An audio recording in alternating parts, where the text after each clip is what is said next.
Selamat pagi, siang, sore, malam, Bu Rini.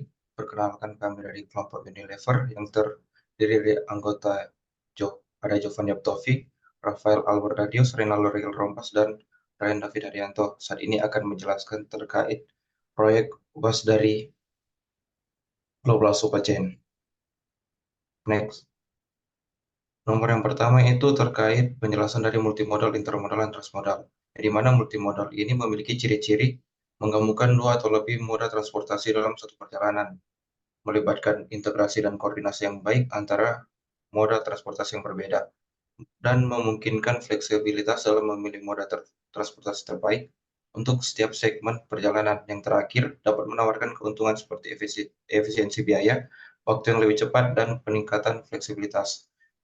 Dan untuk ciri-ciri intermodal, yang pertama melibatkan penggunaan beberapa moda transportasi yang berbeda. Dibuat dengan tujuan untuk memaksimalkan efisiensi dan kecepatan pengiriman barang atau penumpang. Yang ketiga, menggunakan kontainer atau wadah standar yang dapat dipindahkan dengan mudah. Yang keempat, memungkinkan transfer yang mulus antara moda transportasi untuk meminimalkan waktu henti dan meningkatkan efisiensi waktu.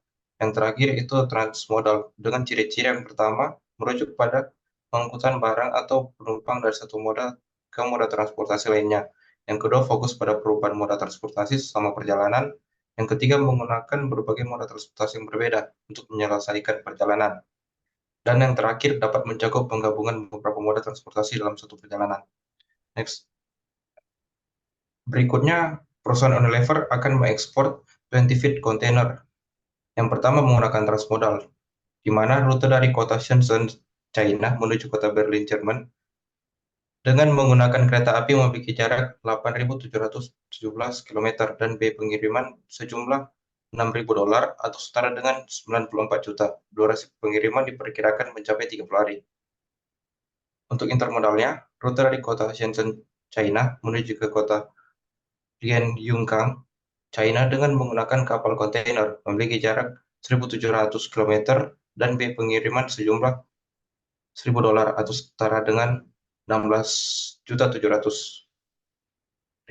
dan durasi pengiriman 5 hari. Lalu dari kota Lianyungang dengan menggunakan kereta api menuju kota Berlin melalui jalan Eurasia Land Bridge dengan jarak sekitar 7.900 km dan biaya pengiriman sekitar $4.000 atau setara dengan 75 juta rupiah dan durasi pengiriman 24 hari. Sehingga total durasi pengiriman 29 hari dan total biaya pengiriman sekitar 91 juta rupiah.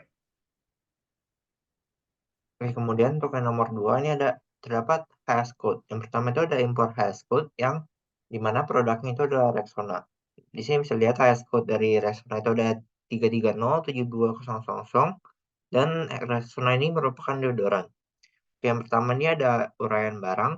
Uraian barang ini bisa dilihat nih ada bahasa, ada bagian ke-6, 33, 3307 dan lain-lainnya.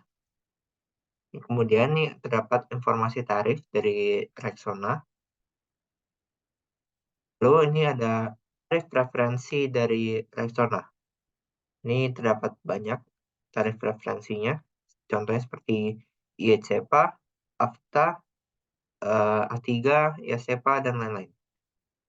Ini ada regulasi impor dari produk Rexona.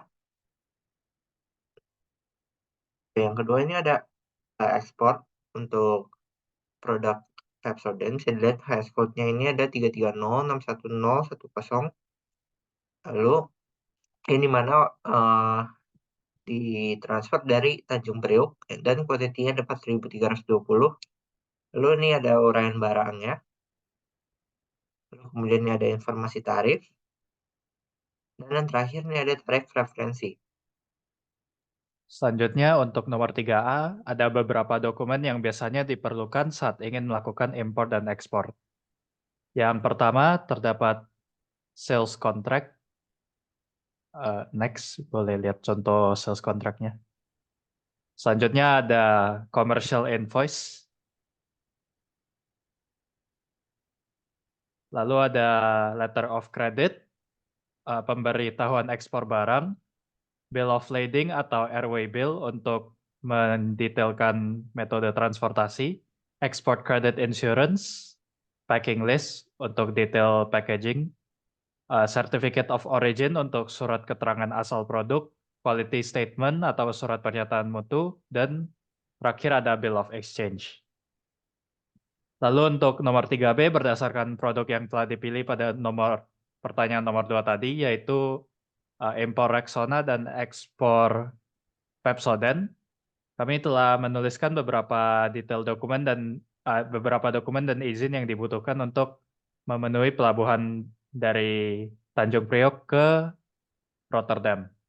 Pertama untuk impor Rexona, beberapa dokumen tersebut yaitu commercial invoice, yaitu invoice dari eksportir Belanda yang menunjukkan detail untuk produk Rexona, packing list yaitu dokumen untuk detail packaging produk, bill of lading untuk detail transportasi produk, certificate of origin untuk surat sertifikat asal produksi produk, Important Identification Number atau API, yaitu nomor identifikasi untuk importir yang bekerja di Indonesia.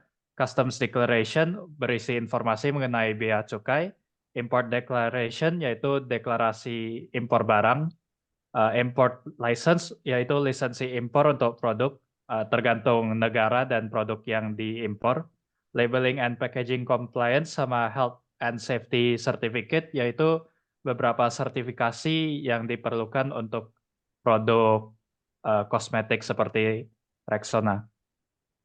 Selanjutnya untuk produk ekspor berupa Pepsodent, next, terdapat yang dibutuhkan yaitu commercial invoice, packing list, bill of lading, certificate of origin, customs declaration, export license, dan health and safety certificate. Dan untuk importer di Belanda sendiri membutuhkan importer EORI number yaitu nomor identifikasi untuk importer yang bekerja di Eropa termasuk Belanda. Next.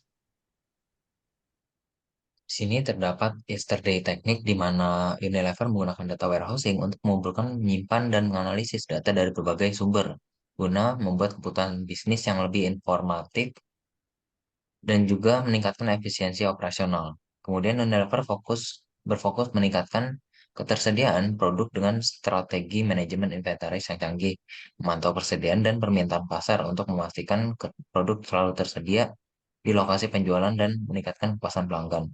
Selain itu terdapat EDI atau Electronic Data Interchange untuk memfasilitasi pertukaran informasi dengan mitra bisnis secara elektronis sehingga mempercepat proses bisnis, mengurangi kesalahan manusia, dan juga meningkatkan akurasi data dalam aktivitas seperti pemesanan dan penagihan. Kemudian terdapat pusat distribusi memberikan Unilever keuntungan dalam manajemen rantai pasok, meningkatkan efisiensi operasional, dan juga mengurangi biaya logistik. Next.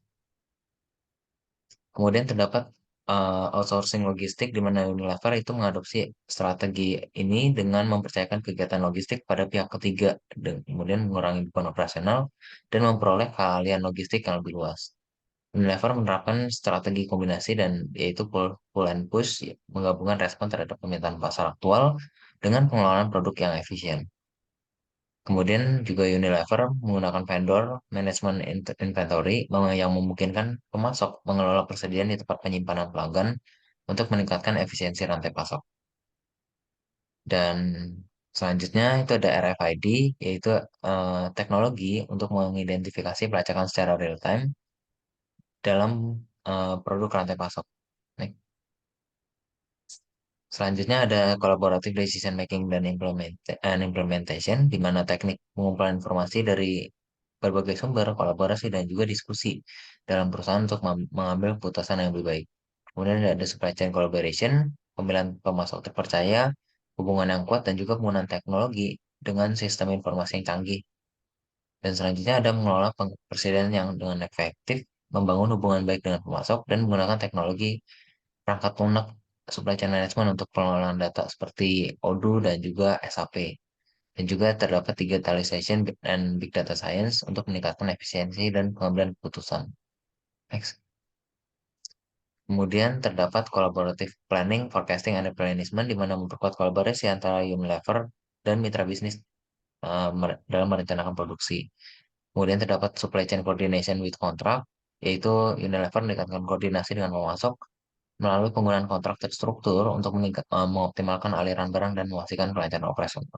Dan yang terakhir itu adalah information sharing and supply chain coordination untuk meningkatkan visibilitas dan kolaborasi antara semua pihak dalam rantai pasokan. Next. Selanjutnya ini ada terdapat masalah masa depan dalam logistik internasional untuk nomor 4B. Yang pertama itu adalah regulatory compliance. Perubahan kebijakan perdagangan, peraturan bea cukai, dan standar lingkungan dapat berdampak pada operasi logistik. Maka dari itu, perusahaan Unilever harus tetap waspada terhadap perubahan peraturan dan menyesuaikan strategi logistiknya. Lalu yang kedua, integrasi teknologi baru. Teknologi baru ini dapat membantu meningkatkan efisiensi dari proses operasional suatu perusahaan. Namun integrasinya ini bisa memakan biaya yang tak lebih.